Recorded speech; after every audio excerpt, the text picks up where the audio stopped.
안녕하십니까. 우리 역사 히스토리입니다. 오늘은 유리명왕에 대해서 설명할까 합니다. 유리명왕, 고구려의 두 번째 황제입니다. 중흥의 맏아들로서 고구려의 두 번째 황제로 등극한 유리입니다. 유리명왕에 대한 한자는 지금 화면에 보이듯이 유리명왕, 유리인데 그 이름은 요 유리가 아닌 다른 한자를 사용하고 있습니다. 다른 한자를 사용하고 있고 그 다음에 유유라는 이름을 또 사용한다고 합니다. 자, 유리 또는 유유라는 이름을 사용한다고 합니다. 우리는 흔히 알고 있는 유리명왕에 대해서 설명할까 합니다. 유리명왕에 대해서 다른 거는 다 일단은 지켜두고 그 북경, 베이징 북경시에 유리에 관한 지역명이 4군데가 존재하고 있습니다. 첫 번째는 아마 다들 알고 있는 유리사당, 유리묘입니다. 유리사당인데 이쪽에 가시면 유리진이 있습니다. 유리묘진이 존재하고 있고 이 산골짜기에 유리사당이 존재했을 가능성이 상당히 큽니다. 어디 있는지는 위치는 정확하게 알 수는 없지만 여기 지명으로 봤을 때는 이 지명이 아주 오래전부터 유리명왕에 대한 그 지명으로 계속 남아 있었다라고 볼 수가 있습니다. 여기는 석성진도 있습니다. 그 석성하고는 관계가 없을지도 모르지만, 자, 그 다음에는 이 북경에서 그 서쪽으로 보시면 유리거촌이 있습니다. 유리거촌이 있는데, 자, 가까이 가시면 유리거촌이라고 되어 있습니다. 유리거촌. 여기에는 이 상건하가 흐르고 있는 이 강의 하나의 줄기입니다. 이 거자는 개천거자를 사용하고 있습니다. 이 위치를 지나가기 때문에 유리거촌이라고 이름을 지은 것 같습니다. 여기는 마을 이름입니다. 그러니까 지명, 마을 이름. 북경의 남쪽으로 가시면 유리하진이 있습니다. 유리하진이 존재하고 있습니다. 유리하진이 존재하고 있고 이곳의 위치를 따져봤을 때도 마찬가지로 북경의 최남단 쪽에 표시가 되어 있습니다. 그리고 북경 안에는 북경시 안에 그러니까 지금의 자금성 바로 아래쪽에 있습니다. 그 북경성 이 안에 존재하고 있는 위치입니다. 유리창이라고 존재하고 있습니다. 유리창이 존재하고 있는데 이곳은 이렇게 옛날 오래된 벽돌집으로서 지은 집들이 상당히 많이 존재하고 있고 자세히 보시면 이렇게 다 벽돌집이라고 합니다. 그리고 여기서는 미술품이라든지 공예품, 그 다음에 유물이라든지 그런 거를 좀 많이 이렇게 판매를 한다고 합니다. 그리고 이 근처에는 유리창 박물관이 존재하고 있습니다. 유리창 박물관이 존재하고 있고 이 지역을 전체적으로 했을 때 유리창 구역이라고 합니다. 유리창 하나의 지역명이 되겠습니다. 이 창은 창문할 때 창이 아니라 창고창이라고 하는데 창고는 아니고 그렇게 여기 크게 이름을 지은 구역 같은 그런 의미로 사용한다고 합니다. 이렇게 북경에는 유리에 관한 지역명이 4군데가 이렇게 존재하고 있습니다. 4군데가 존재하고 있는데 다들 이쪽의 북경이 평양이라고 아마 생각하고 계실 겁니다. 저도 또한 평양이라고 생각하고 있기 때문에 이쪽이 북경이 평양이고 이 평양 이 근처에서 옛날에 참역으로 따졌을 때 17개 여기 떨어져 있는 곳에 국내성이 있다고 합니다. 국내성이 어디에 있는지는 정확하게는 알 수 없지만 유리묘 쪽 이 근처에 좀 있지 않았을까라는 생각을 합니다. 17개 여기 참역이 떨어져 있으면 유리묘 진에서 북경까지 89km 정도 나옵니다. 거의 90km 정도까지 나오는데 17개 역이 있었을 가능성이 상당히 매우 큰 거리적 위치입니다. 거리가 이 정도 되니까 참역으로 따졌을 때 17개 역이 존재할 수 있다 라고 생각이 드는 거리적 위치입니다. 유리묘, 유리사당이 있는 곳에가 국내성이 있을 가능성이 크다라고 이야기하는 것은 그 우리 삼국사기라고 이야기하지만 그 정통적으로는 삼국사입니다. 삼국사 고구려봉기를 보시겠습니다. 고구려봉기의 유리왕 22년 국내로 천도하고 위니암성을 쌓았다라고 나와 있습니다. 국내로 도읍을 옮기고 위니암성을 쌓았다라고 이야기하고 있습니다. 그 유리명왕이 국내성으로 천도를 했습니다. 유리명왕이 국내성으로 천도했기 때문에 유리명왕이 새로운 터전을 잡았다. 그래서 이곳에서 유리명왕의 사당이 존재했을 가능성이 있다. 이곳 국내성에서 유리명왕이 돌아가셨기 때문에 이곳에다가 사당을 크게 짓고 항상 모셨다라고 생각이 듭니다. 주몽사당 같은 경우는 졸본 위치에 있었기 때문에 이 위치가 아닌 그 졸본 압록강이라든지 그 위치에 어딘가에 있을 거라고 생각이 듭니다. 정확한 위치는 저는 모릅니다. 자,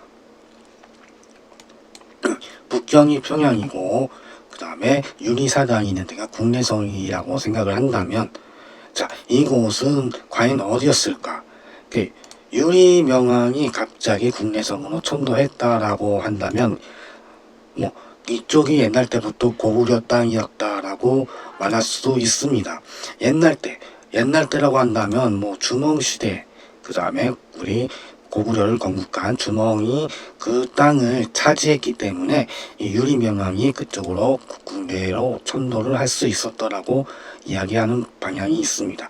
처음에 고구려 그 주몽이 건국을 하고 나서 비류국을 항복하고 그 다음에 행인국을 복속했다고 합니다. 자, 행인국을 복속하고 그 다음에 북옥조를 멸망시켰다. 북옥조. 그 다음에 유리명왕한테 황제를 이었다고 나와 있습니다. 옥조를 멸망시키고 그 땅을 성읍으로 삼았다라고 합니다. 당시에는 그렇게 되어 있습니다. 성읍으로 삼았다라는 이야기는 큰 도시가 있었다라고 이야기하고 있습니다. 성읍. 자, 건국 당시에 압록강이라고 한다면 압록강을 지금 우리 학계에서는 한반도로 보고 있지만 저희 쪽에서는 이 상거나를 압록강으로 보시는 분들이 상당히 많이 있고, 자, 압록강 표시를 파란색으로 하겠습니다. 그리고 폭을 3점을 하고 플루트명을 100으로 하겠습니다.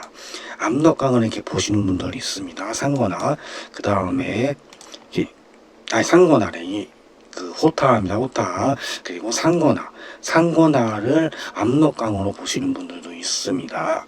상거나를 압록강으로 보시는 분들 있기 때문에 어느 쪽이 정확하게 압록강이라고는 정확하게 알 수는 없지만 이 호타일 가능성이 상당히 높기 때문에 지금에 있는 이 오대산 이 부근에가 그 개마대산이 아니었을까라는 생각을 봅니다. 여기가 개마대산이라고 생각을 한다면 개마대산, 그리고 개마대산의 동쪽에는 뭐가 있냐? 옥조가 있다고 합니다.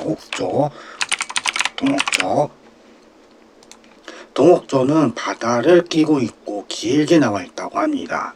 그리고 이 위쪽 평양 부분을 제가 생각하는 이쪽 부분을 북옥조가 아니었을까라는 생각을 해봅니다. 북옥조였을 거고, 처음에 개마대산 쪽에서 압록강에 있는 곳에서 주몽이 건국을 하고 비류국을 항복시키고 행인국을 복속시킨 다음에 북옥조를 멸망시킨 다음 이곳에서 다음 황제인 유리가 이쪽으로 도읍을 했다. 국내성으로 도읍을 했다. 왜 국내성으로 도읍을 했을까? 이 서쪽에는 성비족이 있고 형노족도 있고, 그 다음에 이 아래쪽에는 그 한나라가 있지 않습니까? 중국 하와족들의 한나라라고 있습니다.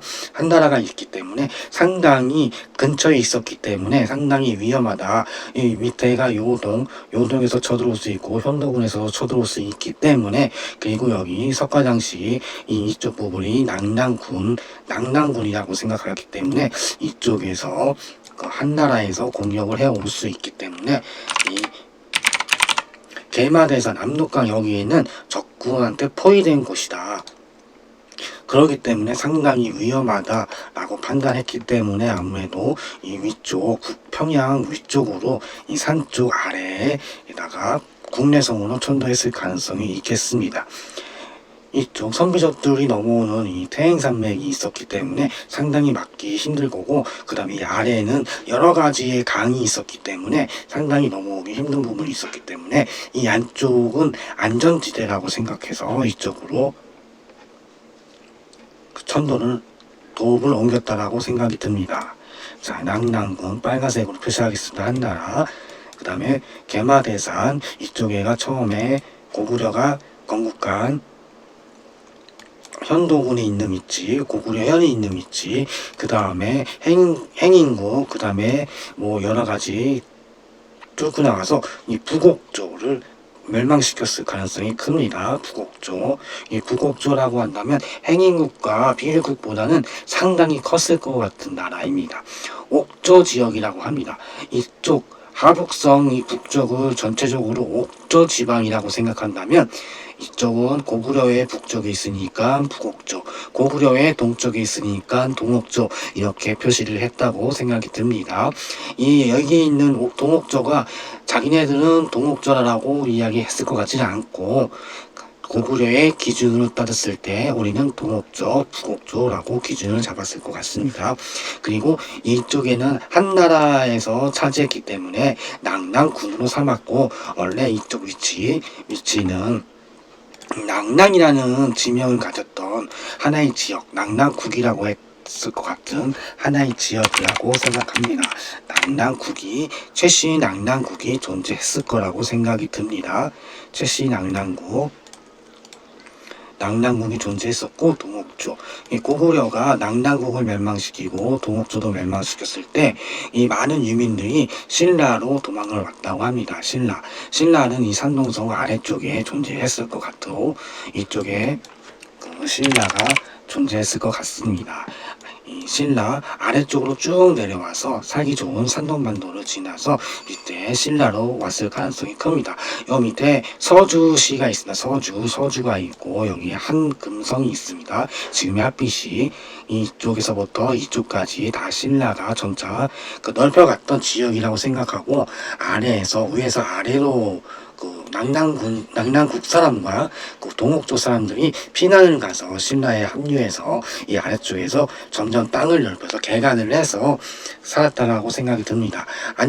이쪽에는 물이 많기 때문에 그 수로라든지 물뚝 같은 거를 잘 쌓아서 그 강물이 범람하지 않게끔 해야 되기 때문에 많은 사람들이 필요했고, 많은 사람들이 피난 왔기 때문에 그 사람들이 합심을 해서 그 뚝을 만들고 강의 범람을 막기 위해서 여러 가지 그 공사를 해서 하나의 농토를 만들고 하나의 도시가 만들어지고, 그런 과정이 필요했다고 생각이 듭니다.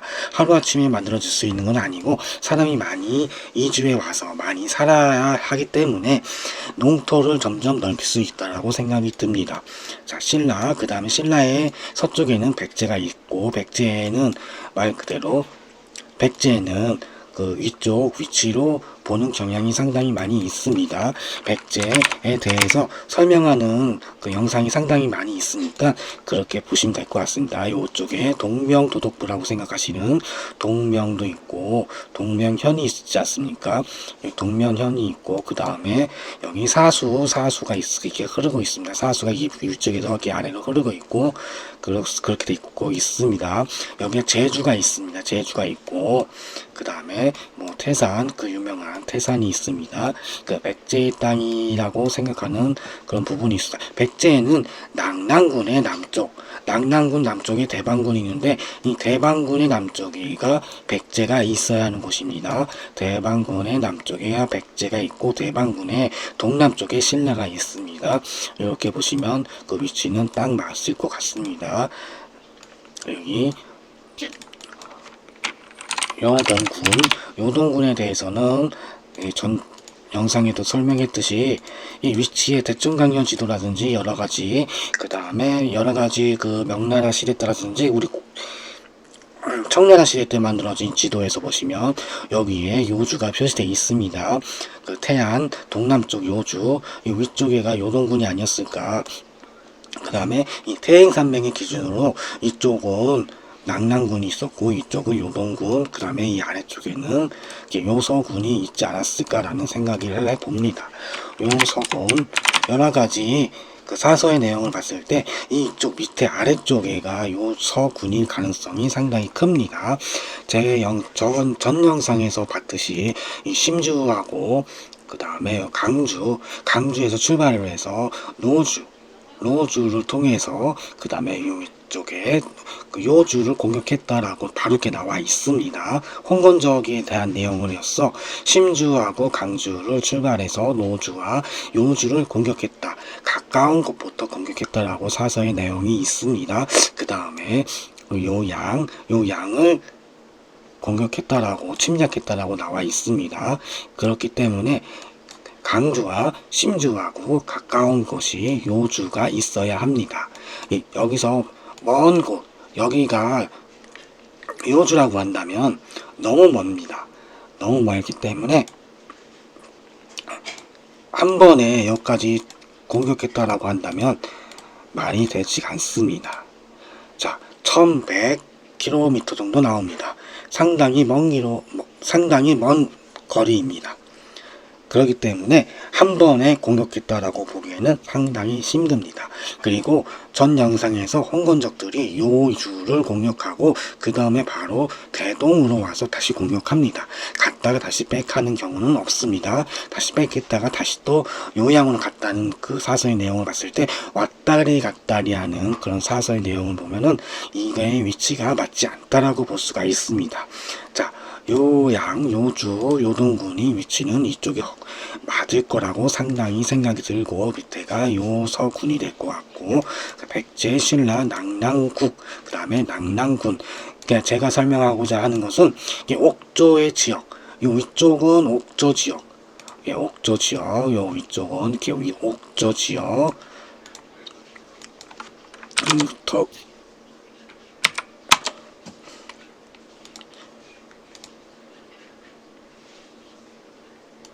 위쪽은 옥조 지역일 가능성이 있고 그 다음 밑에는 낙랑이라는 지역, 낙랑이라는 지역이 될 수가 있습니다. 낙랑, 여기는 옥조 지역, 그 다음에 여기는 낙랑 지역. 한나라에서 이 낙랑국의 일부를 공격했기 때문에 일부를 낙랑군으로 세웠고 그 다음에 동쪽에는 여전히 낙랑국이 존재했을 것 같은 그런 위치적 지리입니다. 자, 이렇게 표시를 하게 되면은 상당히 편합니다. 자, 이 지도에 대해서 하고자 합니다. 이 지도 체크 표시를 없애게 되면 점점 없어집니다. 개마대산도 없어지고 강도 없어지고 다 없어집니다. 요거는 빼겠습니다. 자, 이 지도를 보시면 좋은 점이 있습니다. 이 지도는 이렇게 큰 글씨로 나옵니다. 큰 글씨. 물론 작은 글씨로도 나오게 할 수가 있습니다. 작은 글씨, 큰 글씨도 나오고 여기 뭐 작은 글씨로 로도 이렇게 큰 글씨로 나오고 촌도 이렇게 큰 글씨로 나옵니다. 동경촌 뭐 이렇게 큰 글씨로 나옵니다. 그래서 솔직히 나이 드신 분들은 노안이 있기 때문에 큰 글씨가 잘 보인다고 생각하기 때문에 작은 글씨는 잘 보이지가 않습니다. 저 또한 마찬가지이기 때문에 큰 글씨를 선호합니다. 그렇기 때문에 이렇게 큰 글씨를 볼 수 있는 게 장점이고 라고 생각합니다. 그래서 저는 이 지도를 많이 사용하고 있고 이렇게 지도 위에다가 이렇게 표시할 수 있는 그 핀셋을 여러분들께 표시할 수가 있고 그 다음에 지역을 이렇게 표시할 수 있는 이런 기능도 있고 하기 때문에 상당히 좋습니다. 좋고 그 다음에 이렇게 라인도 그릴 수가 있습니다. 라인도 말 그대로 색깔도 표시할 수가 있고 저 같은 경우는 강 표시를 이렇게 많이 사용하고 있습니다. 그리고 면 표시는 이렇게 지역을 표시하는 경우를 사용하고 있습니다. 그리고 여러 가지 이게 눈금자, 그 다음에 선, 경로를 이렇게 찍어서 체크할 수가 있고, 나오지 않습니까? 465kg, 아니 456km 등등 뭐 인치, 미터, 센티미터 여러 가지 기능이 있습니다. 원도 있고 3D 경로 뭐 등등 여러 가지가 있습니다. 이렇게 사용하시면 편합니다. 이 지도 프로그램은 이 구글 어스 프로입니다. 구글 어스 프로. 우리가 구글 어스라고 한다면 웹에서 나와 있는 구글 어스. 이 구글 어스도 3D 지도를 지원하기 때문에 상당히 이걸로 많이 보곤 합니다. 그러나 이 지도의 단점은 글씨가 작습니다. 글씨가 작기 때문에 보기가 좀 어려운 경향이 있습니다. 이현이라고 나와 있는 현은 약간 글씨가 크고, 그 다음에 시 같은 경우는 글씨가 좀 약간 더 큽니다. 이렇게 보정시는 상당히 큽니다. 이렇게 나와 있기 때문에 작은 이런 총 같은 경우라든지 이건 글씨가 작기 때문에 보기가 상당히 어렵다고 볼 수가 있습니다. 자, 그래서 저 같은 경우는 이 구글 어스 프로를 사용합니다. 구글 어스 프로를 다운받는 방법을 제가 설명하고자 합니다. 그 구글에 들어가시면 구글 검색에서 구글 한글로 구글 어스 프로 검색을 하시게 되면 어스 버전이라는 게 나와 있어요. 첫 번째 어스 버전 클릭하시면 구글 어스 이렇게 나와 있습니다. 데스크탑용 구글 어스 프로라고 나와 있습니다. 데스크탑용 구글 어스 프로 이걸 클릭하시면 이렇게 나와 있습니다. 요 파일을 다운로드 받습니다.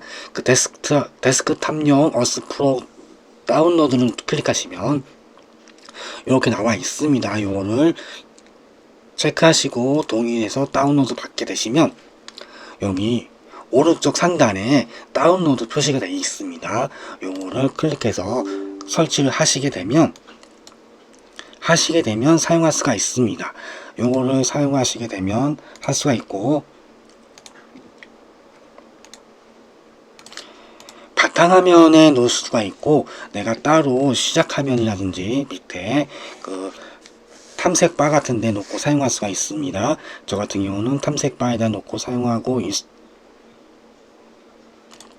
경우도 있고, 그 화면 옆에 있는 그 옆쪽에 있는 모니터에 아이콘을 놓고 사용하기 때문에 지금 있는 이 모니터에는 아무것도 없습니다. 그 정면 모니터는 아무것도 없고 거의 대부분 아이콘들은 옆에 있는 모니터들한테 사용하고 있습니다. 그렇기 때문에 이렇게 사용하고 있습니다. 옆에 있는 아이콘들 이렇게 사용하고 있습니다. 그래서 구글 어스를 다운받으시면 이렇게 아이콘이 나옵니다. 아이콘이 나오고 구글 어스 프로를 실행하게 되면 등등 나와서 이렇게 실행하게 됩니다.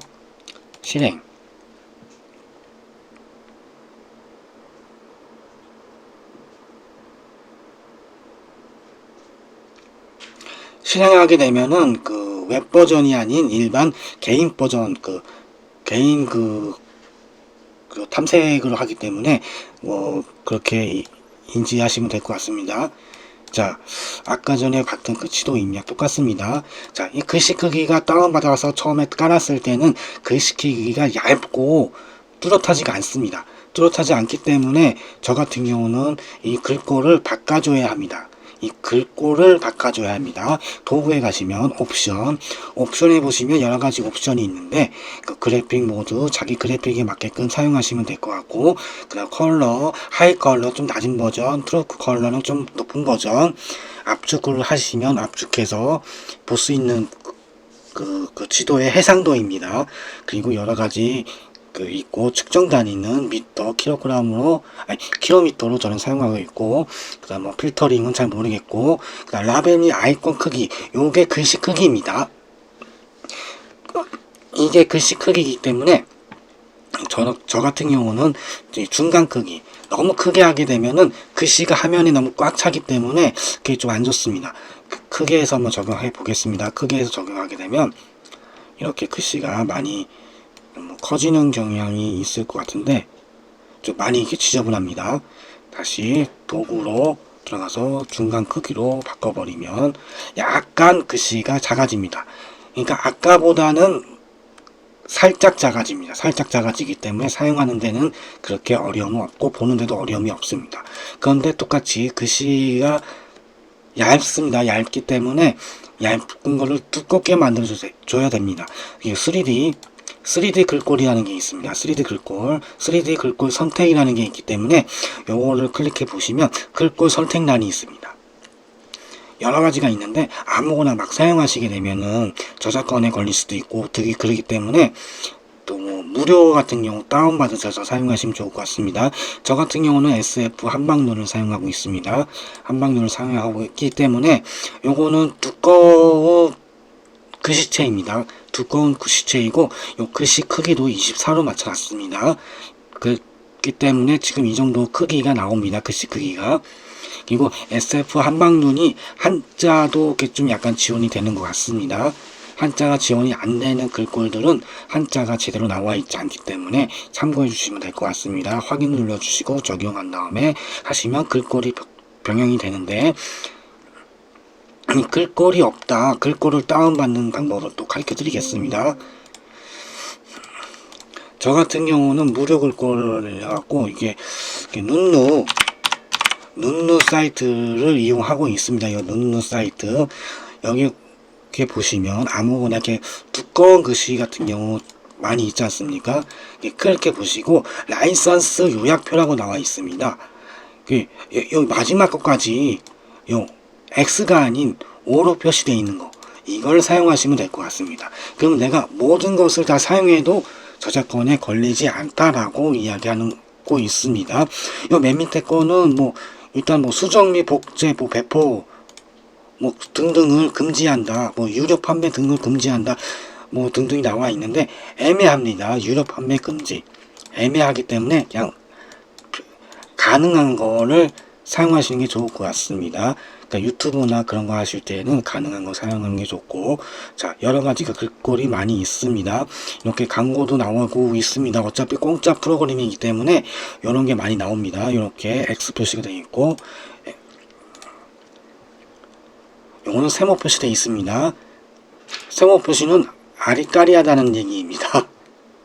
X 표시, 이렇게 굵은 글씨를 보시면 그렇게 찾으시면 될 것 같습니다.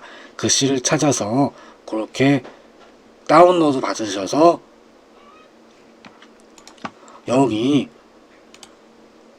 옵션에 들어와서 3D 글꼴 선택, 똑같이 그 글꼴을 다운받아서 설치한 다음에 클릭해서 설치하셔야 됩니다. 클릭한 다음에 설치하신 다음에 이 프로그램을 다시 재실행하고 난 다음에 요 다운받은 글꼴을 찾아서 확인하시면은 그 글꼴이 여기 나오게 됩니다. 그리고 이 구글 어스 옵션을 보시면 고배율 설정이라는 게 있습니다. 요게 1부터 0.01부터 3까지 지정할 수가 있는데, 요게 1로 일단 먼저 산에 먼저 가겠습니다. 산에 보시면 이렇게 산의 높이 이렇게 나와 있습니다. 산들이 보시면 이렇게 삐죽삐죽하고 상당히 많이 올라와 있지 않습니까? 요걸 보시게 되면은 요거를 조절할 수가 있습니다. 옵션에서 요거를 1로 한다 그러면 이 산의 높이가 줄어듭니다. 많이 줄어들었습니다. 요 낮은 부분부터 올라온 이 산까지 그 고도의 높이, 표시되는 고도의 높이, 실제로 적용되는 고도가 아닌 사람이 시점으로 보는 그 고도의 높이, 지금 아마 1이기 때문에 아마 1배가 되지 않을까라는 생각을 해봅니다. 그리고 만약에 요걸 3으로 하게 되면 요거에 한 3배 정도 표시하는 것 같습니다. 적용하게 되면 이렇게 산이 삐쭉 올라옵니다. 3배 정도의 높이를 표시한다고 생각을 하시면 될 것 같습니다. 이렇게 보시면 어디가 평지이고 어디가 산이 높고 어디가 산이 낮은지 좀 표시가 좀 잘 되어 있기 때문에 꼭 이렇게 보시면 될 것 같습니다. 만약에 이게 안 나온다 그러면 요 네모난 거 요걸 펼치신 다음에 밑에 레이어 보시면 지형에 대해서 클릭이 되어 있어야 됩니다. 요거 체크 표시가 되어 있어야 되기 때문에 요 산의 높이가 나옵니다. 그리고 컴퓨터 사양이 조금 낮으신 분들은 요거 지형을 조금 해제하신 다음에 보시는 게 좀 나을 것 같습니다. 컴퓨터 사양이 낮으면 컴퓨터가 많이 힘들어하기 때문에 이 지형을 조금 이렇게 하시면 될 것 같습니다. 저 같은 경우 저는 컴퓨터를 바꾼 지 얼마 안 됐기 때문에 아무런 내기 없이 돌아가고 있습니다. 이 컴퓨터 바꾸기 이전 컴퓨터만 해도 그렇게 나쁜 컴퓨터는 아니었는데 상당히 버벅거렸던 기억이 납니다. 상당히 힘들었던 그런 기억이 나기 때문에 그때는 잘 사용하지 않았던 기능입니다. 지금은 아무리 사용해도 상관은 없습니다. 자, 이렇게 사용하기 때문에 저 같은 경우는 상당히 지도를 편하게 사용하고 있습니다.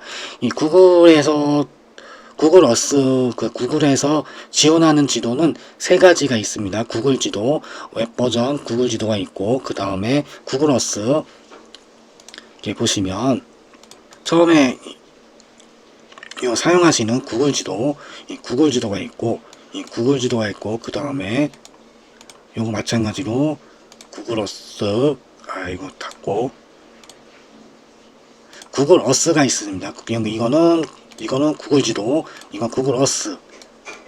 이렇게 사용하시고, 처음에 저도 이걸 많이 사용했습니다. 그 다음에 구글 어스 프로 요게 있습니다. 구글 어스 프로를 사용할 때는 약간 좀 불편한 점이 있지만 사용하다 보면은 많이 편한 점이 있습니다. 그렇기 때문에 저는 이거를 계속 사용하고 있기 때문에 이거에 대해서 오늘은 설명을 해 줬습니다. 그 다음에 뭐 과거를 보고 싶다라는 거는 타이머를 클릭하신 다음에 그 왼쪽 상단에 보시면 연도를 표시할 수가 있습니다. 1984년도의 위성 사진입니다. 구글 어스에도 지원이 되는 기능입니다. 마찬가지로 구글 어스 프로에도 기능이 지원되고, 그 옛날 과거 사진을 보시게 되면 강의 표시가 뚜렷하게 나오기 때문에 좀 이런 것도 보는 것도 좀 상당히 괜찮습니다. 사용해도 괜찮은 기능입니다. 이렇게 사용하시면 될 것 같습니다. 자금성이 있고 외성이 있고 중성이 있고 이렇게 표시가 되어 있습니다. 84년도에 여기에는 그때도 공항이 크게 있었고 뭐 등등 보입니다. 이건 군사기지인지 뭐 하여튼간 그렇습니다. 자, 오늘은 유의명령에 대해서 설명을 했고, 그 다음에 구글 어스에 대해서, 구글 어스 프로에 대해서 간단하게 설명을 해 보았습니다. 오늘도 시청해 주셔서 감사합니다. 감사합니다.